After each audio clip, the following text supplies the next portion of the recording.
तो चलिए सीधा इस एक्सप्लेनर में चलते हैं। आज हम जिस केस का विश्लेषण करने जा रहे हैं ना, वो सच में रोंगटे खड़े कर देने वाला है। एक ऐसी खौफनाक खोज जो सिर्फ एक क्राइम की कहानी नहीं है, बल्कि सबूतों, फोरेंसिक जांच और इंसानी फितरत के उस सबसे काले सच की गहराई में ले जाती है। इस खौफनाक सफर की शुरुआत होती है 28 अप्रैल 2003 की शाम ठीक 5:01 पर। राजस्थान के सावर पुलिस स्टेशन में अचानक एक गुमनाम कॉल आती है। फोन करने वाले की आवाज में एक अजीब सी दहशत थी। वो बस इतना बताता है कि सूखी बनास नदी के तल पर पिलर नंबर 11 के पास एक जला हुआ कटा हुआ सिर पड़ा है, और इससे पहले कि पुलिस उसका नाम या कुछ और पूछ पाती, फोन कट जाता है।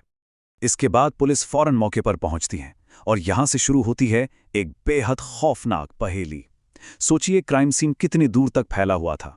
सबसे पहले पिलर नंबर 11 पर वो जला हुआ सिर मिलता है, जैसे पहचान मिटाने के इरादे से बुरी तरह जलाया गया था। फिर वहां से करीब 2 किलोमीटर दूर पुलिस को खून से लथपथ एक फुल स्लीव शर्ट और कुछ प्लास्टिक के बैग मिलते हैं, और फिर एक वायरलेस मैसेज आता है कि पास ही बजरंग नाई के कुएं में कुछ तैर रहा है। बाहर निकालने पर पता चलता है कि वो एक बिना सिर का बुरी तरह क्षत विक्षत धड़ था। ये बिखरे हुए टुकड़े चीख चीख कर बता रहे थे कि यहाँ कुछ बहुत ही बर्बर हुआ है। तो अब आते हैं इस केस के सबसे अहम मोड़ पर, यानी स्टील वायर की सफलता। घटनाओं का ये पूरा क्रम बहुत ही तेजी से आगे बढ़ा। देखिए, 25 अप्रैल को किशनगढ़ के एक जाने माने मार्बल व्यापारी भवानी शंकर शर्मा को आखिरी बार देखा गया था। 28 अप्रैल को ये अज्ञात शव मिलता है। पहचान न हो पाने की वजह से पुलिस इसका अंतिम संस्कार तो कर देती है, लेकिन सबूतों को सुरक्षित रख लेती है। फिर 3 मई को पुलिस एक प्रेस कॉन्फ्रेंस करती है, और अगले ही दिन 4 मई की सुबह एक पिता अखबार पढ़ते हुए उस मनहूस खबर को देखता है। जरा उस पल की कल्पना कीजिए। उस सुबह भवानी के पिता दुर्गा प्रसाद जी के हाथ से चाय का कप छूटकर गिर गया। फ्रंट पेज पर छपी वो खबर उनके लिए किसी भयानक झटके से कम नहीं थी। खबर में साफ लिखा था कि एक ऐसा कटा हुआ सिर मिला है जिसकी बाईं आंख के नीचे एक लोहे का तार लगा है और दाईं कलाई पर मौली बंधी है। दुर्गा प्रसाद जी को तुरंत एहसास हो गया कि ये खौफनाक हेडलाइन किसी और की नहीं, बल्कि उनके लापता बेटे भवानी के बारे में ही थी। अब इस पूरी जांच में जो सबसे दिलचस्प बात सामने आई वो है ये नंबर 3। जी हां, सिर्फ 3। जब दुर्गा प्रसाद जी पुलिस के पास गए तो शुरुआत में पुलिस को यकीन नहीं हुआ। तब उन्होंने दिल्ली के सर गंगाराम अस्पताल के डॉक्टर शिव शंकर साहा का नंबर दिया। डॉक्टर साहा ने एक ऐसी बात बताई जिसने इस केस को पूरी तरह से खोलकर रख दिया। उन्होंने पुष्टि की कि पूरे राजस्थान में केवल 3 ही ऐसे मरीज हैं जिनकी इस तरह की खास फेशियल सर्जरी हुई थी।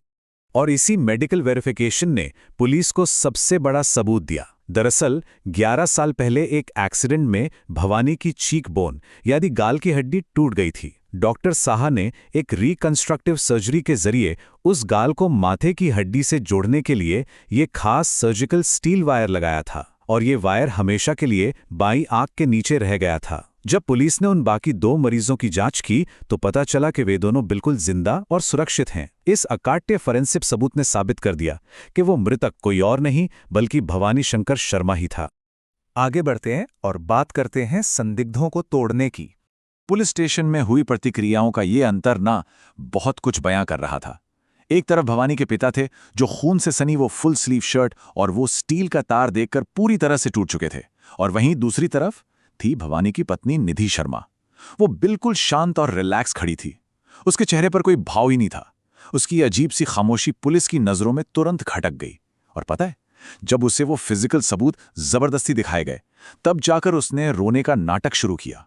इस मनोवैज्ञानिक सुराग ने जांच अधिकारी का शक पूरी तरह से निधि पर मोड़ दिया। तो चलिए देखते हैं कि ये शक यकीन में कैसे बदला। पुलिस के सामने सबसे बड़ी उलझन ये थी कि निधि का कद काफी छोटा था, तो वो अकेले इतना वीभत्स काम कैसे कर सकती थी। पूछताछ में रोजमर्रा के झगड़ों और निधि के भाई से मिलने वाली धमकियों का खुलासा हुआ। पुलिस ने तुरंत एक्शन लिया और निधि के भाई को हिरासत में लेकर मनोवैज्ञानिक और शारीरिक पूछताछ शुरू की। और असली दांव तब खेला गया जब निधि के ठीक सामने उसके भाई से सख्ती से पूछताछ की गई। अपने भाई को इस तरह टूटता देख निधि की हिम्मत जवाब दे गई। उसने एक गिलास पानी मांगा और पुलिस के सामने अपना सारा जुर्म कबूल कर लिया। इस कहानी का अगला हिस्सा है एक डार्क ट्रेजेडी के पन्ने। भवानी की ये पर्सनल डायरी हर दिन के मानसिक उत्पीड़न की खौफनाक कहानी कह रही थी। 15 मई 2002 के पेज 134 पर भवानी ने लिखा था कि कैसे निधि उसे तलाक के लिए लगातार प्रताड़ित कर रही थी। जरा सोचिए, हद तो तब हो गई जब निधि ने घर में चाय बनाने वाली महिला से कहकर अपने ही दोनों मासूम बच्चों को घर के अंदर बंद करवा दिया। ये डायरी साफ दिखाती है कि हत्या से बहुत पहले ही ये भयानक भावनात्मक दुर्व्यवहार शुरू हो चुका था। उसी महीने पेज 139 पर उत्पीड़न का एक और डरावना स्तर सामने आता है। भवानी ने लिखा कि उसे ब्लैकमेल किया जा रहा था। उसे धमकी दी जा रही थी कि या तो वो अपनी कंपनी बंद कर दे और सारा स्टाफ निकाल दे, नहीं तो उस पर झूठा केस दर्ज करवा दिया जाएगा। वो इंसान अपने ही घर में अपनी ही पत्नी के द्वारा बंधक सा महसूस कर रहा था। और इस डायरी का जो सबसे दुखद हिस्सा है ना, वो ये पन्ना है जहां वो लिखता है कि उसे जहर दिए जाने का डर है। उसे लग रहा था कि उसके खाने में कुछ मिलाया जा रहा है, क्योंकि उसकी जीभ लड़खड़ाने लगी थी। पुलिस को डायरी के इन आखिरी पन्नों पर सूखे हुए पानी के दाग मिले, जो शायद उस मजबूर पिता के आंसू थे। कितनी रुला देने वाली बात है ना, कि एक पिता जो सब कुछ जानता था, फिर भी सिर्फ अपने बच्चों की खातिर इस जहर को पीता रहा। अब हम इस केस के सबसे दिल दहला देने वाले हिस्से पर आते हैं, एक भयानक कबूलनामा। इस अपराध की साजिश कितनी गहरी थी, आइए इसे समझते हैं। मकसद क्या था? बेवफाई का बिल्कुल बेबुनियाद शक और ये डर कि कहीं भवानी अपना सारा बिजनेस अपने माता पिता के नाम न कर दे।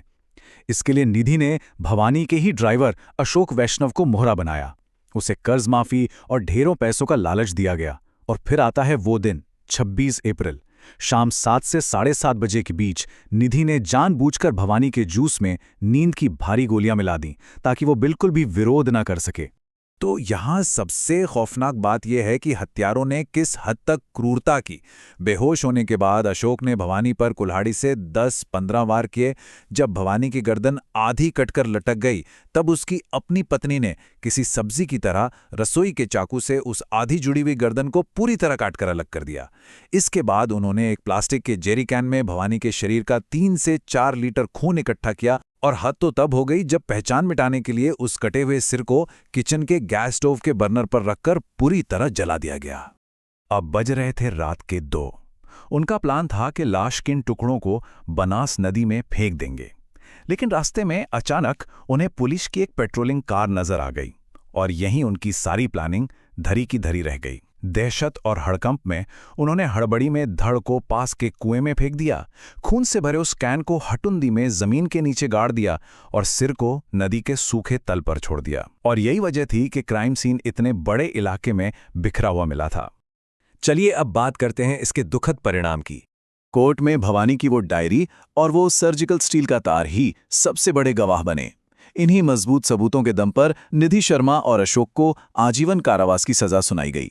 मासूम बच्चों की कस्टडी भवानी के माता पिता को मिल गई और जिस बिजनेस को निधि खत्म करना चाहती थी, वो भवानी के पिता की देखरेख में और भी ज्यादा फला फूला। न्याय तो मिला, लेकिन इस जीत की कीमत बहुत भारी थी। लेकिन इस पूरे विश्लेषण को खत्म करने से पहले एक सबसे परेशान करने वाला मोड़ जो आज यानी 2024 में सामने आया है। जेल में अपनी सजा पूरी करने के बाद निधि अब रिहा हो चुकी है। और पता है चौंकाने वाली बात क्या है? वो आज भी उसी प्रॉपर्टी के लिए जिसके लिए उसने इतनी बेरहमी से हत्या की थी, अपने ही बच्चों के खिलाफ कोर्ट में केस लड़ रही है। कानून की किताब में तो सजा पूरी हो गई, लेकिन क्या न्याय वास्तव में कभी पूरा होता है?